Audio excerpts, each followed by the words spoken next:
সবাইকে সালাম, শুভেচ্ছা, ভালোবাসা। আমি আসলে এত ব্যাখ্যা হয়তো এর মধ্যে দিতে পারবো কিনা জানি না, তবে জিয়াপার কথাটি মনে পড়ছে আমার। এর আগে করে একটা উপন্যাস নিয়ে একই বর্ণনা কয়েক জায়গায় এসেছিল। তো সেটা নিয়ে উনি আমাকে বলেছিলেন যে শুধু শুধু পৃষ্ঠা ভারী করার কোনো প্রয়োজন নেই। আমার খুব মাথায় লেগেছিল কথাটা, খুব ভালো একটা উপদেশ উনি দিয়েছেন। এই যেমন আমাদের নদীর কথা, গ্রামের কথা বললেন, আসলে এটা হয়তো একবারই এসছে, সম্ভবত দ্বিতীয়বার রিপিটেশন হয়নি বোধ হয়। এগুলো আমি খেয়াল করেছি, যে অবশ্যই কথাটা আমার এখনো মাথায়। আমি সেদিনকে কালকে কজন বলছিলাম। যাই হোক, আজকে যে আলোচনা, দাদা সর্বশেষে বললো যে সংস্কার করা হয়তো বই সম্ভাবনা আসলে তাই আগামীতে আমি সচেষ্ট হবো লেখার ব্যাপারে। আচ্ছা, এখানে কিছু ব্যাপার এসছে, আমি ওইভাবে লিখতে পারি নাই যদিও। প্রথমে সে পুরুষকে খাটো করে দেখা হয়েছে। আসলে পুরুষকে সব পুরুষকে খাটো করে দেখা হয়নি। এখানে মূলত ব্যতিক্রমী পুরুষ যারা, তেমন ধরনের পুরুষকেই আমি এখানে বুঝিয়েছি। আচ্ছা, এটা গেল। আর আগুন প্রতিবাদ করেনি, কার কথা জেনে এসেছে, আমি নামগুলো লিখছিলাম। প্রতিবাদ বলতে সে হাতে বন্দুক রাখেনি, তরবারি রাখেনি, সে সমঝোতার মাধ্যমে সমাধান খুঁজছিল, সুষ্ঠুভাবে যদি একটা সমাধান চাওয়া যায়, এইখানে ছিল এটা প্রতিবাদ ছিল। আচ্ছা, আর পাঠক কি গ্রহণ করবে কিনা আমার বিআই সাহেব বলে গিয়েছে। আর যেহেতু বলেছে যে এরকম কি জানি, ও তারপরে সবচেয়ে বড়, মানে আগের যে কথাটা বলা দরকার ছিল, আমার উপন্যাস 4টে হয়েছে, যেভাবে হয়েছে, তবে সবগুলি কিন্তু আমার একেবারে কাছ থেকে দেখা, আমার মানে কি বলবো, মানে আমার একেবারে জীবন থেকে তুলে আনা কিন্তু এই গল্পগুলো। তবে সেই ক্ষেত্রে রং তুলে একটু লাগাতে হয়, সেটা হয়তো হয়েছে। যেমন আগুনের কথা এসেছে, আগুন একটা কাল্পনিক চরিত্র হলেও একেবারে পুরোপুরি কাল্পনিক না, ঠিক আছে। একটা কাল্পনিক চরিত্র আমি আগুনে দাঁড় করিয়েছি ঠিকই, কিন্তু এর সাথে আবার বাস্তবতার মিলও কিছু একটা রয়ে গেছে। আচ্ছা, তো এটা মনে হয় বাদ গেল কিনা আসতে পরে। আচ্ছা, উপন্যাসের ব্যাপারে বলেছেন কে জানো, কত শব্দ নাকি জানো, এটা আমিও জানি, তবে এটাকে পুরোপুরি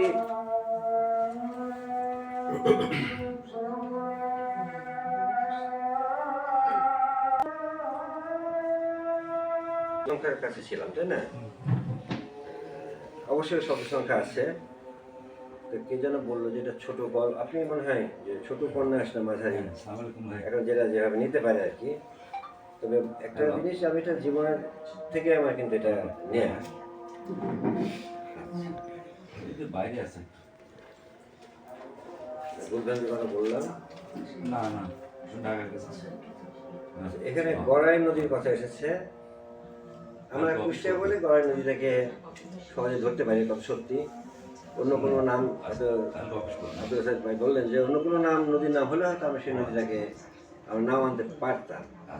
হ্যাঁ, এটা হতে পারে, এটা হতে পারে, অবশ্যই এটা মাথায় রাখতে হবে আমাকে।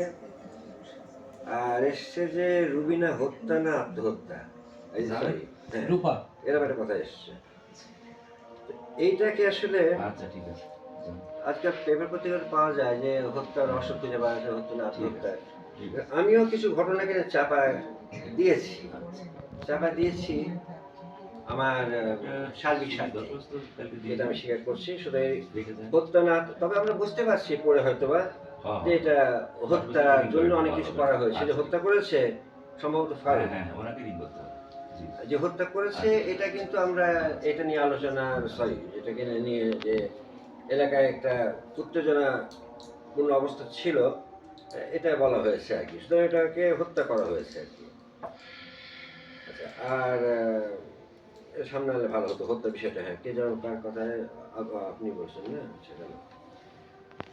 আচ্ছা, সখিনা শেষে বেশ্যাভিত্তিক ব্যাপারটা বলেছেন। আসলে তার ওই শেষে তারা কিছু ছিল না, কোনো উপায়ও ছিল না, তাকে বাঁচতে হবে, করে খেতে হবে। হ্যাঁ, হতে পারে একটা জঘন্যতম কাজ আমার মাথাতে ওটাই এসেছে, কারণ ওকে আমি আরও নিচে নামাতে চেয়েছিলাম, এটা আমার সমাজ থেকে নেয়া। এর চেয়ে নিচে তো নামানো যায় না, তো ওইখানে আমি তাকে স্টপ করেছি। আচ্ছা, আর একটা কথা গণনীতি বলেছি আর কি, যেটা মনে হয় আপনি বললেন না, হ্যাঁ এটা অন্য নদীর নাম দেওয়া যেত, চিরাগানি থাকতেন, এটা হতে পারতো হয়তো বা। আচ্ছা, ভুলভ্রান্তি তো আসলে থাকবে, আমার তো বলে উঠছে নয়, আর লিখতে গেলে থাকবে। আচ্ছা হ্যাঁ, আপনি ওই গ্রামের রেস্তোরাঁ কথা বলেছেন, হোটেল, এটা ইদানিংকালে আমি অবশ্যই আমাদের ইয়ে 8 উপরে আসছে দিশা টাওয়ারের কি জেন গার্ডেন, আমি ওটার কথা বলতে চাই না হয়তো বা, টুবিরাই একটা রেস্তোরাঁ আর কি, গ্রামে যেমনটি হয় আর কি, চায়ের দোকান এরকম আর কি। যাই হোক, ওটা আমি খুব একটা আমলে না নিলেও নিতে হয়েছে আমাকে, যেহেতু আপনি গ্রাম হতে হতে রেস্তোরাঁ ঢুকে গেলেন, এটা রেস্তোরাঁ বলতে আমরা যেটা বুঝি আর কি, হ্যাঁ কথা ঠিক আছে, তবে আমি ওটাকে মেন করি নাই, আমি চা খাওয়ার দোকানকে মেন করতে চেয়েছি। যাই হোক, আচ্ছা, আর একটা কথা হচ্ছে যে দাবা নামে পড়ে স্বপ্নেরা, মানুষের কথা কে যেন বলছে, মানুষে পড়ে স্বপ্নেরা বললে আসলে নাকি এরকম একটা কথা বললেন কি বোধ না, মানুষের পড়ে সব মানুষ তো ওই মানে ওইভাবে পড়ছে না, কিছু মানুষ পড়ছে। আমি তাদের মধ্যে ভালো আছি, আমি তো পড়ছি না, আমার মুন্সি সাইদ ভাই ভালো আসছে, আমার ভাই ভালো আছে, সবাই আমরা ভালো আছি, এইরকম পুরো পড়ছি না। যাই হোক, আর একটা কথা, যে সবচেয়ে গুরুত্বপূর্ণ কথা আমি বলবো, যে যেটা হচ্ছে এই যে সহজ হাততালি সুন্দর কথা, কে যেন বললেন যে একজনকে লেখক বা সাহিত্যিককে হত্যা করে দেয়, কার মুখ দিয়ে আসলো, সম্ভবত আমি বললাম, আপনি বলেন। কথাটাকে আমি সাদরে গ্রহণ করছি এবং মাথা পেতেই নিচ্ছি। আসলে এই আলোচনাগুলো যদি আমার আরো আগে থেকে আমাদের ধন্যবাদ জানাতে হয় বারবার। উনি আমাকে একটা গাইডলাইন একটু আগে যেটা বললাম, ওনার সম্ভবত সেই আমার ওই ইয়েতে মুক্ত আলোচক ছিলেন বোধ হয়, বিয়োগ উপন্যাস, ওই একই কাহিনী, মানে গ্রামের বর্ণনা 2-3 জায়গায় নিয়ে এসেছিলাম, ওখানে উনি আমাকে বলেছেন এটা, তো এখান থেকে আমি চেষ্টা করেছি বলবো না না। আর সহজ হাততালি বা সুন্দর কথা অবশ্যই একজন লেখককে বা সাহিত্যিককে হত্যা করে অবশ্যই। আজকে যে আমি যে হাততালি পেয়ে বাহবা পেয়ে যেতাম, তাহলে আমি হয়তো আগামীতে সংশোধনগুলো, যেমন দুই আপনার কথা থেকে আমি এই সংশোধন এনেছি, আগামীতে লিখতে গেলে অবশ্যই আমাকে এগুলো খেয়াল রাখতে হবে। তবে সর্বশেষে যে আর হয়তো আর কিছু বলার ছিল, আমি এলোমেলো লিখে ফেলেছি। আচ্ছা, মূল কথা যেটা হচ্ছে যে আসলে আমার এই কাহিনীটা সম্পূর্ণ আমার জানা, যদি বলতে পারেন যে দেখা, তবুও তাই। আমি মূলত এই যে আমি 1 বছর একটু অ্যাংজাইটির মধ্যে আছি এখনো, কারণ বইটা তো মোটামুটি 1 বছর বয়স হয়ে গেল। তো এই ফারুক আর মনে নায়িকার নাম রুবিনা সম্ভবত, এই দুটো চরিত্রকে নিয়েই কিন্তু আমি আঁকাতে চেয়েছিলাম। এবং সাইডে যে কাহিনীগুলো এসছে, সম্ভবত লিপি কাকার নাম যেন আমি নিজেও ভুলে গেছি এই মুহূর্তে, এরা তার সহযোগী ছিল, তাকে সর্বশান্ত করার পিছনে এরাও কিন্তু ছিল, এটাও কিন্তু বাস্তব ঘটনাই। তবে হ্যাঁ, আরো একটু আপনাদের ভাষায় আরো সুন্দর করতে পারতাম হয়তো বা, কিন্তু আমার কিছুটা রাগ আমি সামলাতে পারছিলাম না। আচ্ছা আচ্ছা আচ্ছা, যে আমার এখন লিখে বইটা যে আজকেই আমি প্রচার করতে পারতাম, তাহলে আমার মনটা শান্ত হতো। তাড়াহুড়া ছিল। ও আরেকটা কথা বলতে, হ্যাঁ তাড়াহুড়া ছিল, বিশেষ করে ওই যে ফারুক এবং বিষয়টা, আমি রাগে মানে ফুলছে কখন বইটা লিখবো, কখন আমি ছাড়বো, এটা আমার ব্যর্থতার কথা স্বীকার করে নিচ্ছি।